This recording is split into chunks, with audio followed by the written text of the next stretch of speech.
Welcome back to another episode of All In on Blue. I'm David with Keith and BJ, and we're grateful to be here. We're going to talk Pop-Tarts Bowl today, sprinkles and all. Let's get started. Are we excited to go to the Pop-Tarts Bowl? I mean, I assume it seems like we're pretty motivated. BYU's just ready. BYU takes it seriously. Any game, they've always taken their bowl seriously. I don't know of anyone sitting out. I haven't heard of anyone sitting out. I think we want to go into this and make a statement. I think it's a statement game for us, for the Big 12 as well, to say, hey, especially was what happening in the anticipation of what Texas Tech is going to do in the playoff. I think Texas Tech is going to go far, but if they do well and then BYU can go into this, granted, some say, well, this isn't a statement game. I've heard people say, well, it's not a statement game because we're playing an ACC team. We're not playing Notre Dame, or we're not playing another, a Big Ten or an SEC team. But it's still to me, it's a statement game to say if we can go in and take care of business on a big stage in the Pop-Tarts Bowl, which is a lot of fun. I think we'll have a good audience that day. Yeah, I think it makes a statement, kind of like we did in the Alamo Bowl last year. Yeah, and this is bigger than the Alamo Bowl. I mean, This is the biggest non-playoff bowl, and so there's going to be a lot of eyes on us. And I mean, especially after the showing the SEC has done so far in the playoffs, I think it's a good chance to be like, hey. Yeah, I mean, that's what I mean, right? Miami winning over an SEC team, I think it brings up the level of play maybe that everyone thought that a Georgia Tech was at. Maybe the ACC is a little bit better than people thought. But I think, all we can do is play the games that we're given. And if it's anything like last year, I think Kalani will have the team ready and will come out strong, because it reflects well if we can go out and make and win, especially if we can win, by quite a bit. Well, I have no doubt that we'll be ready. I don't know that we're going to have as many eyeballs on as we had last year with Dion and Shador and, the Heisman Trophy winner playing on that team. There were a lot of eyeballs on that game, but we should still get, we've got a prime slot. It's going to be there's going to be a lot of eyeballs on the game nonetheless. We're not competing with any CF, any playoff games, anything like that with this bowl. And I think as people are watching bowls, there's not much else to watch. It's on the holiday weekend. Should be good. I think BYU wants to go in there and make a statement. They'll be ready. The one thing that I worry a little bit about is last year in that bowl game, it was still a letdown because, but we let ourselves down, right? We lost. We didn't make the championship game. So I thought you were saying we lost. We didn't lose the bowl game. No. I thought that's what you were saying. Sorry, we lost before, leading up to it. So we didn't get in the bowl game or the playoff game. Or in the championship game. Sorry, the championship game. But now, here we played. We did everything we could. I think most people that look at it feel like we should have been in a CFP bowl. So do we go in and, when you play as if this is a letdown game, sometimes you don't play as well as if you're getting up to show everyone that you deserve something. So I could see it going either way, but I think the team wants this win, and I think Kalani definitely wants this win. Yeah. I think as far as trying to prove something, maybe not in the way with the stage that we had against Colorado last year. I think we're trying to set the stage this year. The statement that we're trying to make is specifically to the CFP committee. Right. Like, we're a good team. Don't leave us out of consideration next year. Don't overlook us. Make sure you're watching our games because we're a good team. Right. And I mean, I think it's a perfect opportunity to do that because not only is this the biggest bowl outside of the playoffs, but I feel like the discourse, at least that I'm seeing, and maybe it's because I'm more into, the Big 12 scene, is the SEC is not a, 7 teams, 5 teams kind of league. And I think people are becoming more and more aware of that and of the greater disparity that there is between all the different conferences. Little by little, it's changing. Yeah. It's clear as much as they want us to believe and want to maintain, I should say, that perception that they're that much stronger than everybody else. It's changing, and people know it in the atmosphere of college football right now with NIL, with the transfer portal. Slowly but surely, other conferences are getting stronger, and we're going to see that with Texas Tech. I do believe that absolutely Texas Tech is going to wreak some havoc. They're going to face Oregon.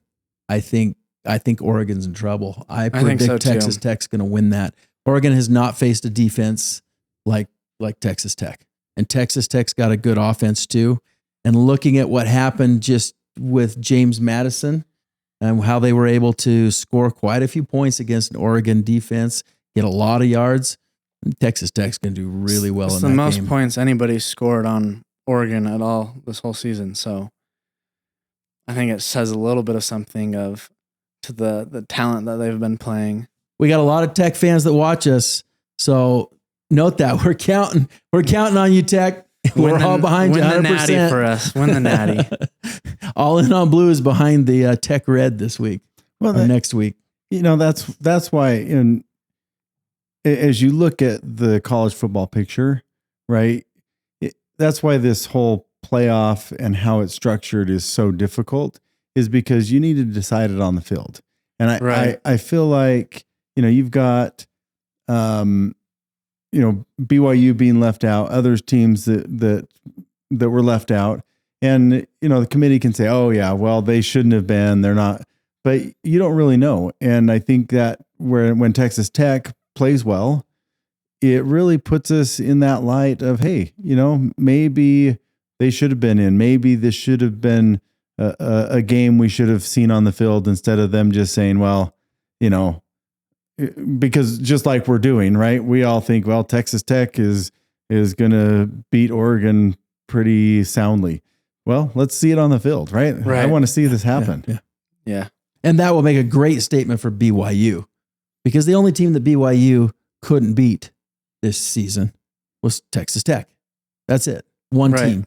So the assumption by the CFP is Texas Tech wasn't as good as maybe they are. Well, at least as I think they are. Right. Which means like that BYU... if Alabama had lost twice to Georgia, they'd be a top 5 seed for sure. You know? And yet here we are losing to Texas Tech, who might be the Georgia this year, and we're outside the playoffs.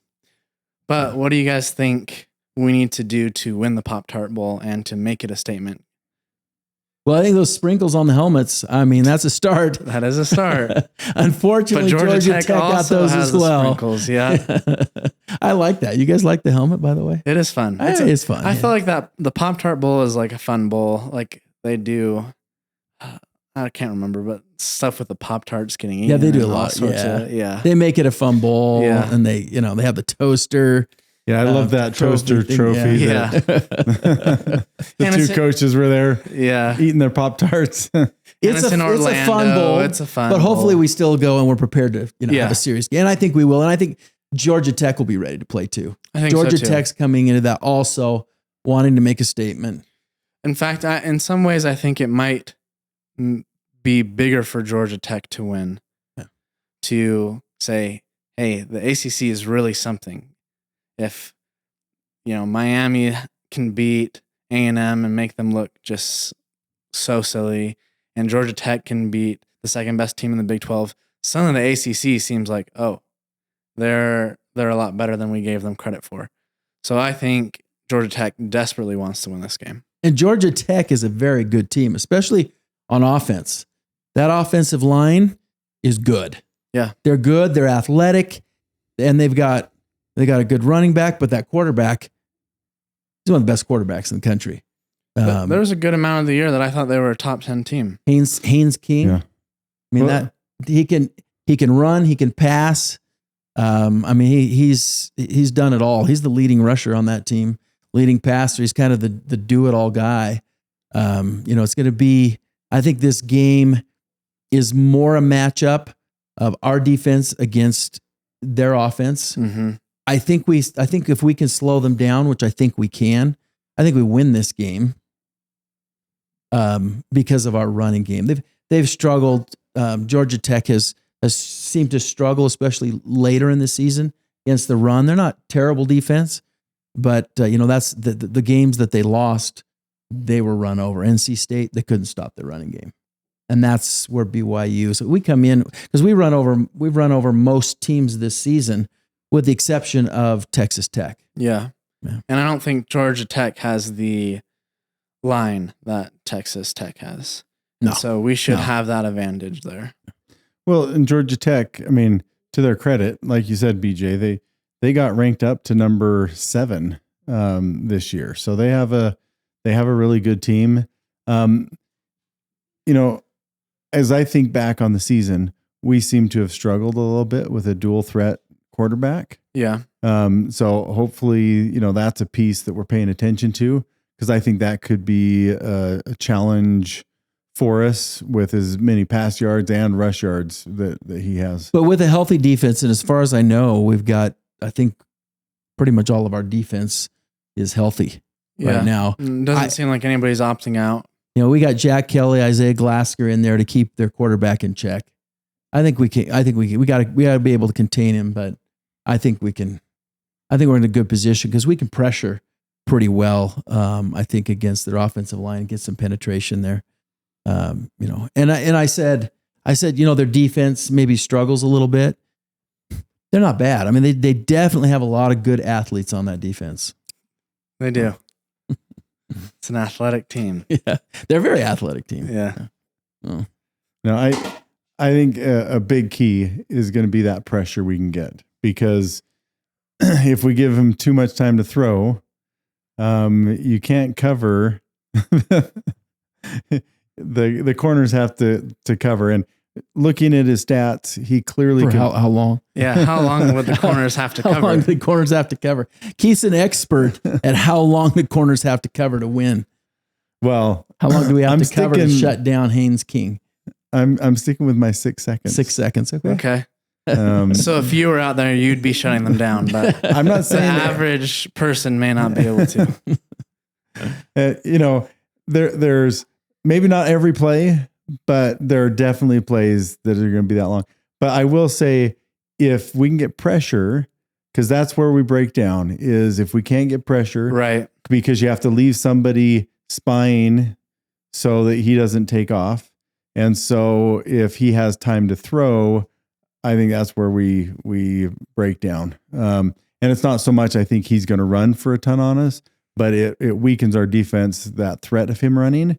And being that it looks like he's got a great arm, that's where we would struggle if we give him too much time. And I don't disagree with that. And I would say that aside from our running game and maybe having the better ability to pressure their offense, I think would be pretty evenly matched. But I think we win at our running game against their defense, and our ability to get some penetration against their offense and get it through and give a little pressure. As good as Haynes King is, and he'll be ready, and we won't contain him all the time. I mean, he's gonna break some. Right. That's just who he is, and he's such a good athlete, such a good line. They're gonna break some, but I think overall we'll be able to wear them down and create some pressure, and contain him generally in this game. What are your predictions? I will say that we will win this 31-21. I'm going to go 31-21, which I think, what's the spread? Last I saw was 4.5 points. Yeah, I think it was 4.5 point spread. I think our defense is going to be able to hold them. I think we'll hold them to 17 points. I thought I was being generous. I was also thinking along the same thing, as that our defense was going to hold them to a lower point total. Yeah. And I was trying to do the David lower, and but they've go been through. scoring a lot of points this season. They have been. I'm gonna go with 34-17. Ooh, wow. That'd be a nice score. Hey, I'm all in on blue. I think I'm going to go 28-17. 28-17. Okay, so we got 28-17. We got 31-21 and 34-17. Let's talk BYU basketball for a minute. We had Abilene Christian. Yeah. Interesting game. Very interesting game. AJ had an amazing career night. Yeah. Scoring points. And an amazing dunk. I mean, incredible. Let's just jump to the highlight maybe of the season. That dunk was and then incredible. The stare down after, you just knew, like, oh. And it's the night after, LeBron comes to him at the Lakers Jazz game and whispers something in his ear. He was feeling himself that night. No, seriously, that was impressive. Coming all the way back from, he was clear back behind the 3-point Came out line, of nowhere. Comes just kind of gliding in there, and then just, I don't know, just elevated up, grabbed that ball, and next thing you know, I saw the first angle I saw it from, it was awfully impressive, right? From the under the basket looking back at him. But when I saw it from the side angle, yeah, and saw how much distance he actually was traveling and how much he got up and had to lean in and to get the over. timing to do that. Yeah. Grab that with one hand, control it, and come down with it. Yeah, that was impressive. Gave me chills. If there was questions before about, is he number 1 draft pick potential? I think that night was like, all right, there's no questions anymore. He could very easily be the number 1 pick of the draft. He has all the intangibles, and he just seems to have the ability to be like, you need me to win this game? I'm going to take over this game and win it. And yet can also be like, all right, Richie, you're hot. Let me feed you the ball. So, I don't know. He's a special player. He's a special player.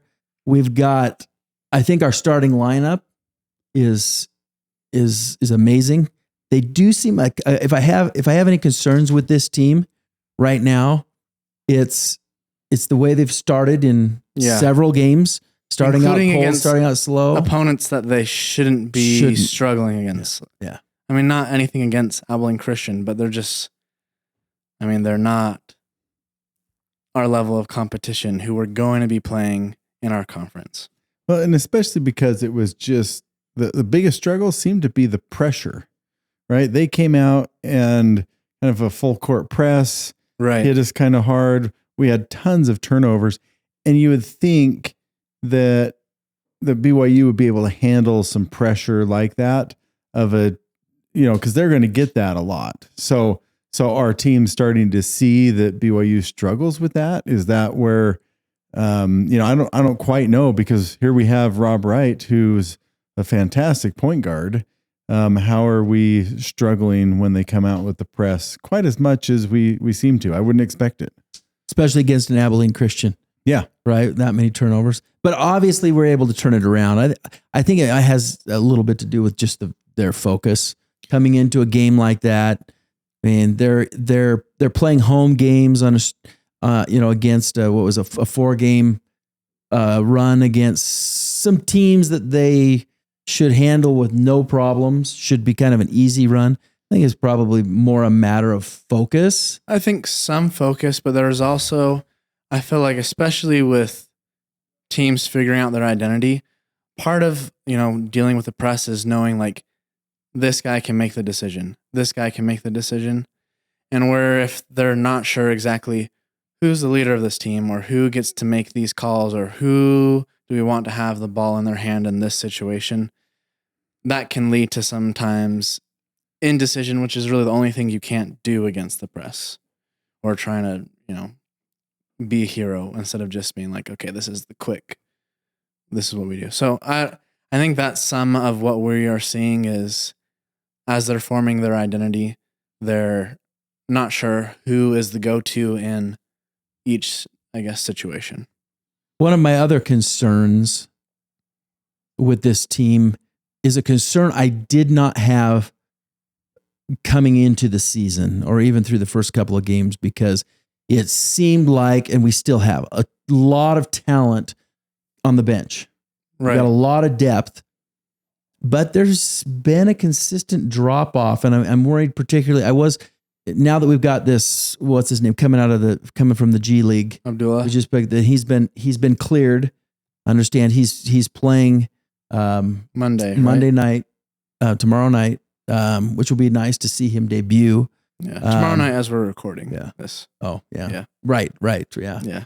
By the time you see this, you already have seen him. He'll been play. And I think that's going to add some, because we saw Kata out right in this game against Abilene Christian. And it was like, okay, we got Mboot in there, coming Mboop, and he, he did okay, but you could tell they were trying to adjust a little bit to playing with him underneath, having him start with that. But I've also been particularly, and I still have maybe even more concerned about our point position and our guard play.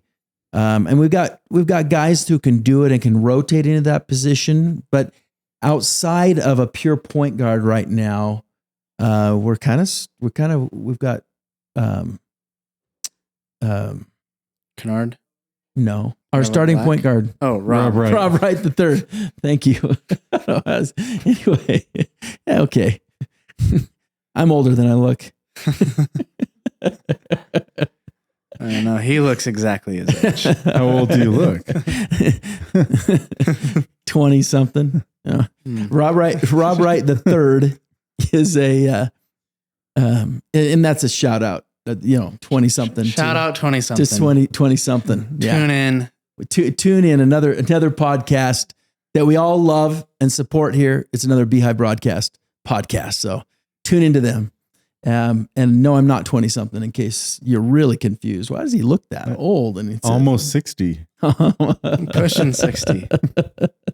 So no, but I'm concerned after Rob Wright the third. Who comes in? We lost two guys, 2 season injuries. Yeah, they're coming in. Kind of that immediately back up that can point guard.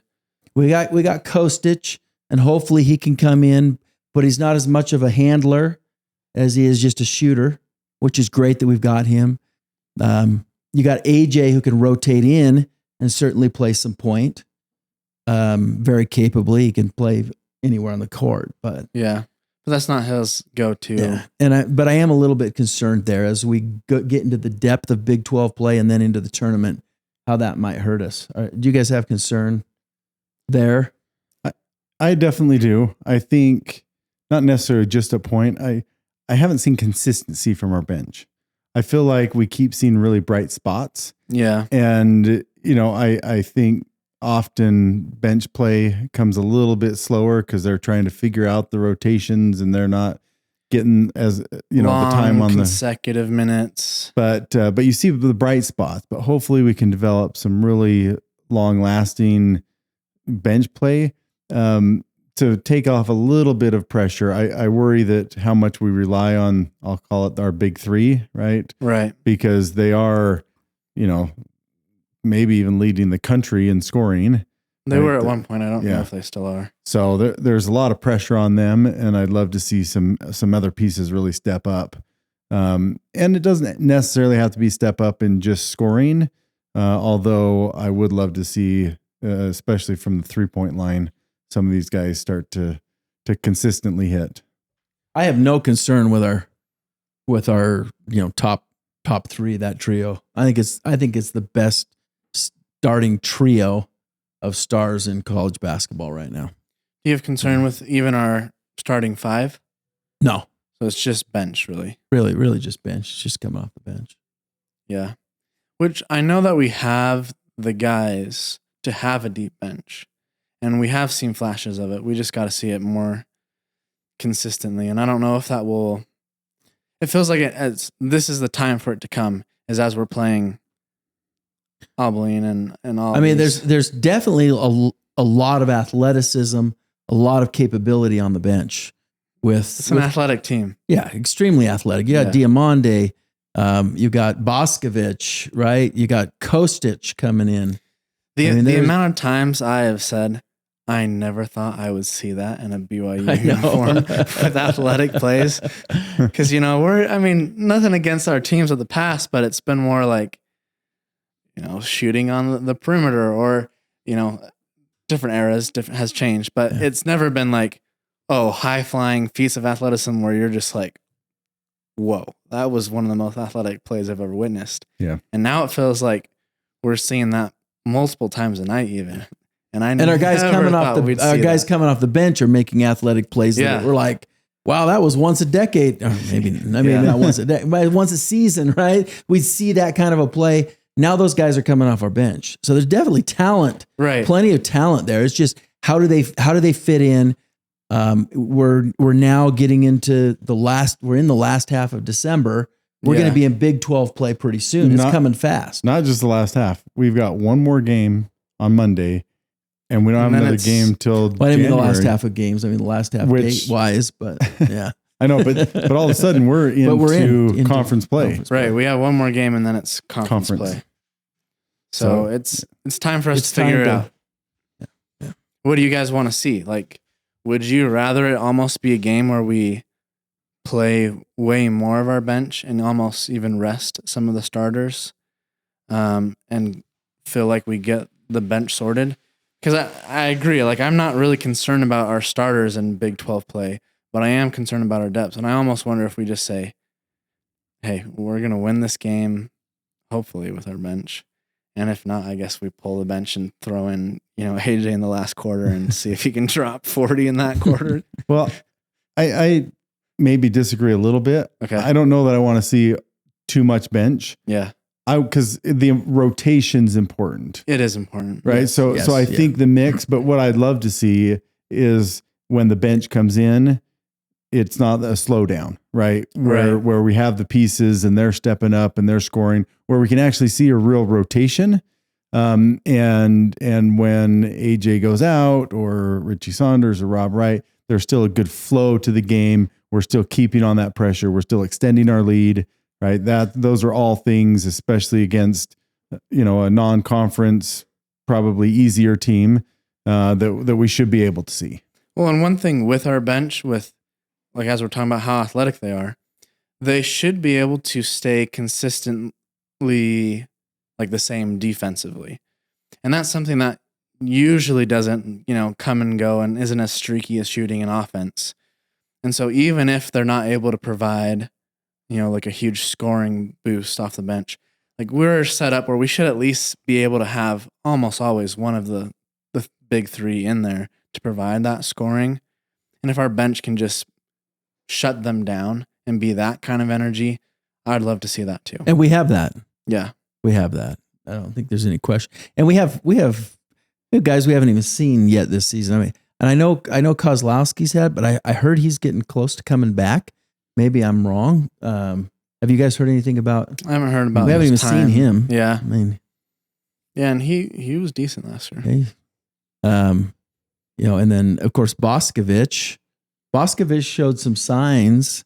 Yeah. I mean, he showed it before, but there was kind of a few games there where he'd come in, play a little bit of defense, very little offense we saw coming out of him, but he had the last couple games I've seen him start to step up. Last couple games he's been a lot more consistent. Seems to be getting his confidence maybe in the rotation and playing with these guys. I mean, it's understandable there would be a little bit of coming in with, Richie Saunders, Rob Wright the third, and number one AJ DeBansa, number one. Right, it's a different kind of prospect that in the maybe nation. They haven't. Well, and come in and be like, oh, can I? Am I?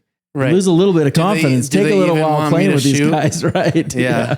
Yeah. I feel like, you've experienced that. Like, even when somebody has a hot hand, you're like, I don't want to touch that ball. Like, let them shoot. Yeah. So, I do think, we've been saying it this whole season that they just need to all get comfortable playing together and how to kind of play off of each other. I wonder if there's anything, we don't know. We're not in the locker room. We don't know what the game plan is, but you saw how this last game, we struggled a little bit with getting out to a good lead. Mm-hmm. Do you think in any of these games, when they played against, I think, University of Pacific, right? Mm-hmm. Their coach really came after BYU because we beat them by so bad and kind of rubbed it in, which I'm sure wasn't our intent, but we want to see, right? What we're all talking about is what we got to see in that game. right? We got the lead. We came out strong. We increased that lead. We beat them by, 50 points almost. But we took heat over it too, right? And so, which is what we saw in that game is what we all want to see in the Pop-Tarts Bowl with BYU making a statement against Georgia Tech, right? But I actually don't mind us doing that, especially as a new team figuring. Like if this had been like our third year of all these guys together, I can more understand like, all right, pull your starters, let the bench play, and maybe the score evens up a little. Though even in that game, we did pull our starters, and our bench was just shutting them down and outscoring them.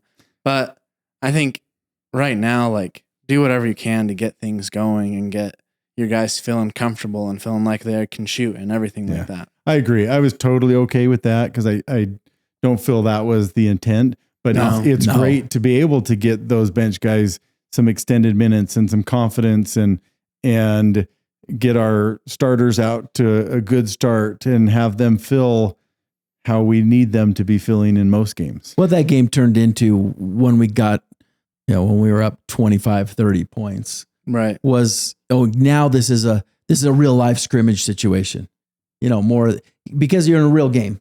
Yeah. Or because you're in a real game, but from the coaching perspective, BYU's coach's perspective, the other side was like trying to claw back in. They're all excited because this is their biggest game of the season, right?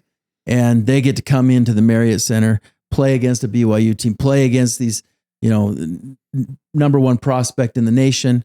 So to them, I get where they're coming from. They don't want to go home and be right. And they don't want to come in and be embarrassed. And I can understand where they're coming from, but from our coach's perspective, it was like, hey, we're getting ready for.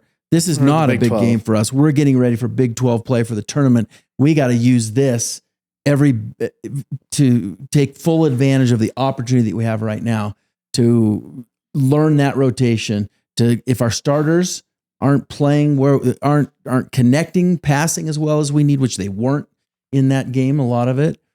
Now's the chance for us to step up and practice against this University of Pacific team, and that's the way it came across. But I also do want to say, because I have seen, whether it's from like ESPN or just like some commentary, even on our channel, of like, oh, we should be doing better against these teams.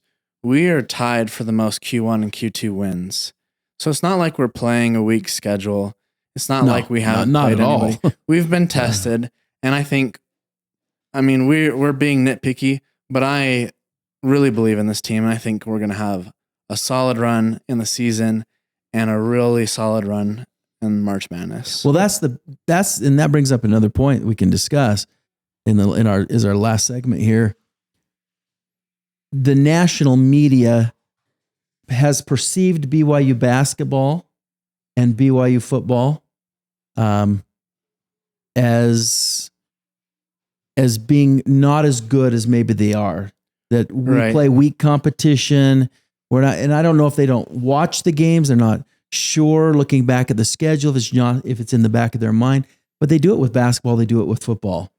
Is that changing? Is that perception of BYU playing weaker competition being overrated when we win? Is that changing? I think it's starting to, and I think we've talked about some keys for it to change, right? Like if Texas Tech wins the national championship, for example, like suddenly BYU and the whole Big 12 looks different. If we can dominate Georgia Tech, that looks different. And then in basketball,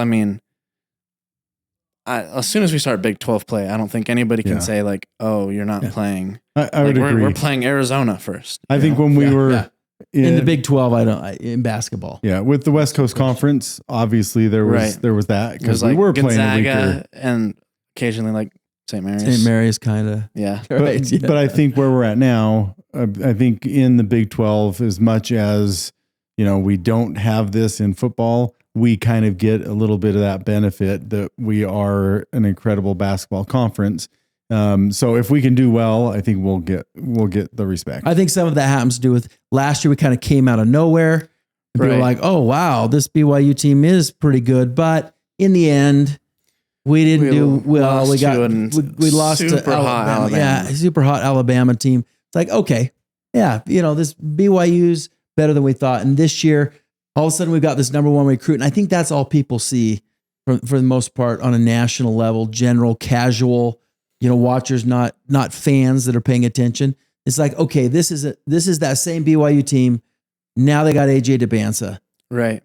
If we start to win in Big 12 play, I think it kind of felt like almost, and I'm not trying to throw any dirt here, but like we were a Creighton kind of last year. I was like, oh, like they can make some noise, but like they're not going to win the whole thing.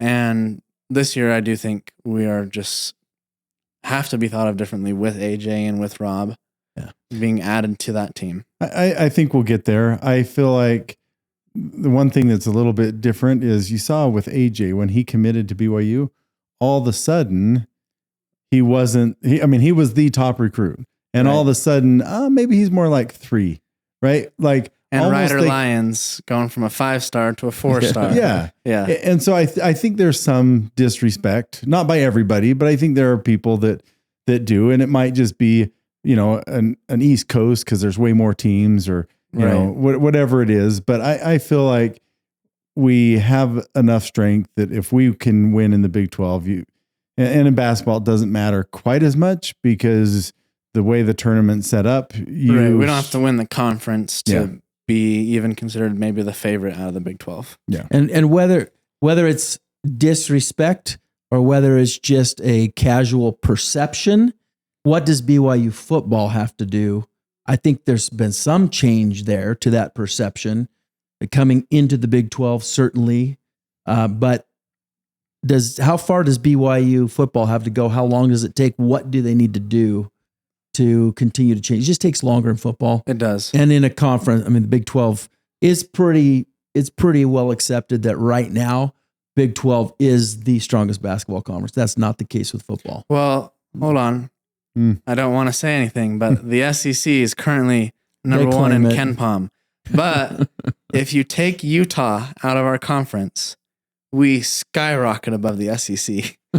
Utah is by far dragging us down. The lowest. Yeah. Like their lowest, I think, is like 88. And I think Utah is like 134 or something like that. So they're really dragging down our conference. We could talk for a long time about what happened with the Utah dive in basketball, but we'll save that for another episode. But what do we need to do? What do we need to do in football? I think we're in the right trajectory. I think some is just the conference could do better, right? Which means us too, right? If we could win our conference and we need to make the playoffs. Yeah, if we can get in the playoffs and make a run, or even if Texas Tech can, I think that will start to change perceptions and give some strength. Because anytime a team makes a run, then they start to look back and too bad it wasn't earlier, right? If Arizona State last year had made a better run, maybe we get in this year. But I think it just takes a little bit of time to say, hey, our conference is a little stronger than we get the credit. How long does that take? Well, I think it depends on the outcomes of what we're seeing. So I don't know, but I think Texas Tech, if they do what I predict they're going to do, if they can win a national championship, I think next year immediately the conversation is thought of a little differently. At least with Texas Tech. At least with Texas Tech, and anybody that plays Texas Tech, right? Tech, and you get into them close, then sure. But I guess we won't. We don't have them on our schedule, so.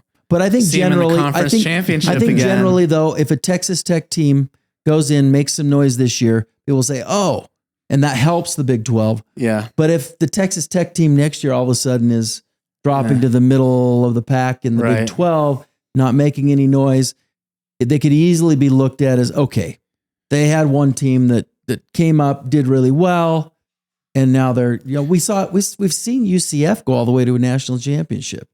Right, well, they were crowned national champions. No, I was actually TCU. Oh, okay. Not UCF. TCU, right? What was that? Three seasons ago. Right, but then they got blown out, and then it was like, Big 12's pathetic. Yeah, even though, like, I felt like it's like 70% of college football playoff games are blowouts. Like very, very rarely are they super close games. So we just need to be on the other end of blowouts. But it's hard because we're not getting the chances to. Yeah. So, but I think we will see it. But we just got to, make the playoffs. We need to get to a point where we've got two teams in that are without any question consistently at the top, getting in, and where there starts to be that, hey, does the Big 12 deserve a third team? Right now is like, does the Big 12 deserve a second team? Right. And if we can have Big 12 going to do anything Alabama and Georgia, where it's like, well, those two are in. Yeah. Who else are we going to include in from their conference? Because their only losses to the two obvious two. And I do wonder, I don't think the other conferences would agree to this, and it's kind of unfair that we'd have to.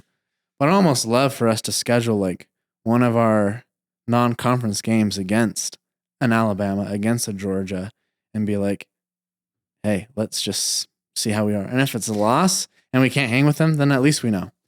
Hey. But we're not getting the chance to even test out, well, there's a lot of talk about that right now, about between the conferences. I was just reading that there have been some discussions about requiring just that, that one of your non-conference games has to be against another P4 conference team, which would be Rutgers. Great if they can get that approved. Not Rutgers. Not Rutgers in Kentucky. Everybody'd be dying to get. Well, please give us Kentucky. But the SEC is so deep. Well, the team to schedule is Florida State, because clearly you can lose. That's true. And it's like it never happened. Yeah. But if you beat Florida, well, I don't know. It needs to be really, for us at least, I think it needs to be somebody with a name that's like, oh, you beat an A&M who really beat nobody all year, but they have the name A&M, so. And they're in the SEC. Schedule us. Yeah. Schedule us, A&M. Cowards. Yeah, prove yourselves. Notre Dame. The frightened Irish. All right. Well, it's been fun. And I'm excited. I'm actually really excited to see the Pop-Tarts Bowl. Yeah. Coming up this coming Saturday. So it'll be a fun game. And then we're right into Big 12 play and going full bore through hopefully we're in April, finished up our basketball season. So it'll be good. It's been a fun episode. Thank you for watching. Please check out anything Beehive broadcast. They're our producer, BJ, here with us that always helps us host the show. We appreciate you guys. Please subscribe. That really helps us out when you subscribe. If you watch regularly, please take a moment just to click that little button. And share it with a fellow BYU fan. Yeah, share it with a fan. We want to have conversations with you guys. Yeah. We want your takes. Tell us how we're wrong. I'm wrong all the time. Yeah, tell us. We love your comments. Good or bad, we love your comments, and we will reply. So thank you. It's been a fun episode. This is All In on Blue, and we'll catch you next time. Do this. And look at it. Hey, Ocean. There's Ocean. Ocean all in on blue with the red hat, though. You go like this? No.